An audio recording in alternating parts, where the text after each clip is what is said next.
opportunity to look at ASUS new TUF Gaming B550-Plus AMD motherboard, made for the third generation AMD's Ryzen CPUs. Now, the B55 chipset is a smaller version of what your X570 is, so there is some features that has been filtered down. This also makes it a good contender if you want to build a cheaper, future-proof Ryzen system that would also support new Zen 3 processors that is coming out sometime maybe this year or maybe next year.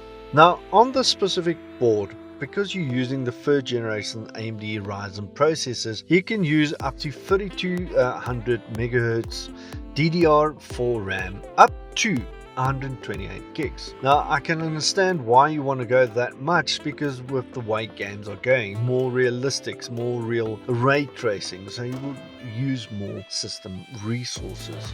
On the TUF Gaming B55 Plus specifically, you've got PCIe 4.0, which is one of the big draws if you want to build more of an entry-level, mid-range level board and you don't want to go X570 because they are expensive.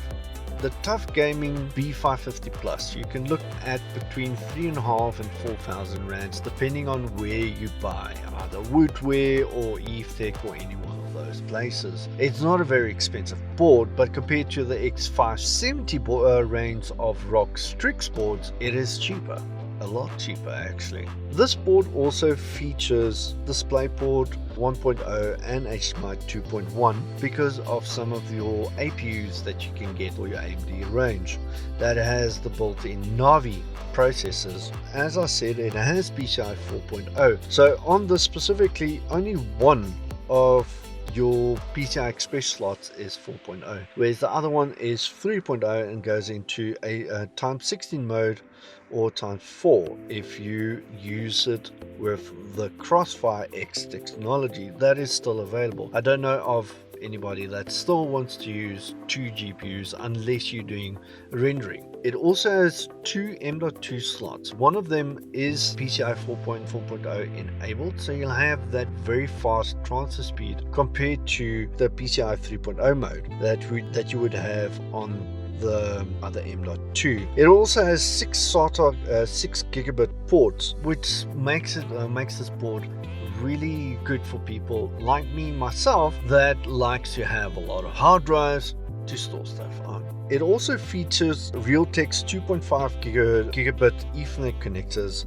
that has the TUF LAN card also. Regarding gaming and audio, which is a necessity, especially if you're playing first-person shooters, this board uses the Realtek ALC S1200A codec, which is, if I'm not mistaken, you can find that even on the ROG Strix range of motherboards. On this specific board, for that, they also have active noise AI cancelling software, which from the demos that I've seen so far really doesn't take a lot of resources when you use it. Regarding USB on this board, it does feature USB 3.2 Gen 2 ports and Gen 1 ports, and then you still have about 8 USB 2 ports on here as well. What it does not have is USB 3.2 on front panel connectors. If you do want something like that, you'll need to go to the X570, but it does have internal USB 3.2 front panel connectors. With the TUF Gaming range of boards,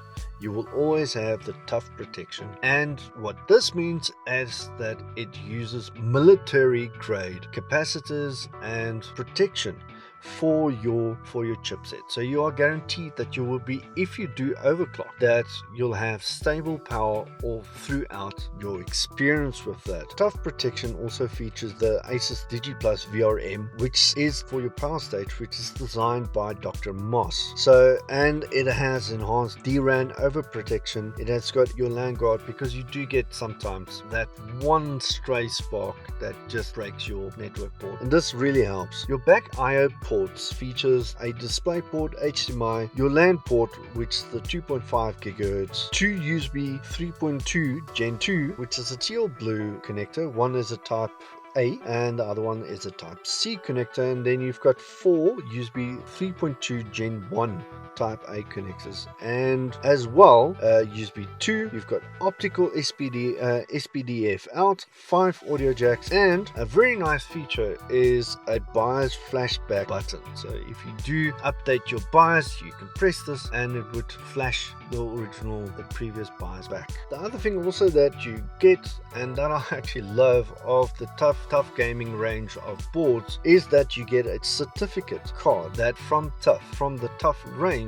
that this board is guaranteed to be military grade connectors. So on color scheme for this board, ASUS went with a black with gray with some yellow highlights on the board, which is it. Actually, I prefer it because then you can more work on the rest of the board where you put on all your RGB. Speaking of RGB, there is some RGB on this board, specifically on the bottom right near your SATA connect. It has some built-in RGB on the board itself. Compared to your X570 boards, which uses active cooling on their chipsets, the B550 uses a passive cooling, which is a plus actually for me, because normally your fans on your active cooling, and this is going back from previous experience from very older boards that had active cooling, those fans has a tendency of breaking. Now this doesn't break, and it has a very thick copper heatsink on it with decent thermal pads to keep the chipset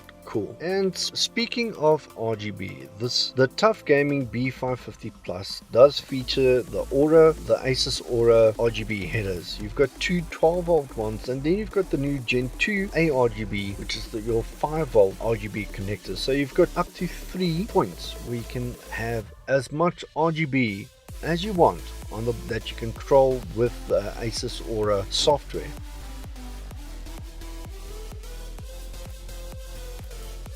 Overall, I was really happy with the ASUS TUF Gaming B550-Plus.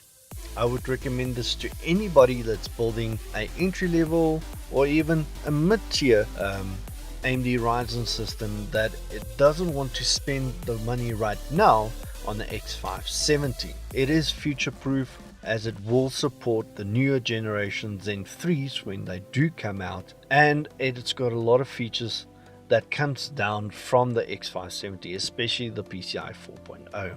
It is also not a very expensive board, and you can look at about between 3,000 and 4,000 Rand, depending on which e-tailer you would be going to. I would score the board a nice 8 out of 10. Remember to like and subscribe at GES Gaming's YouTube page. Cheers guys!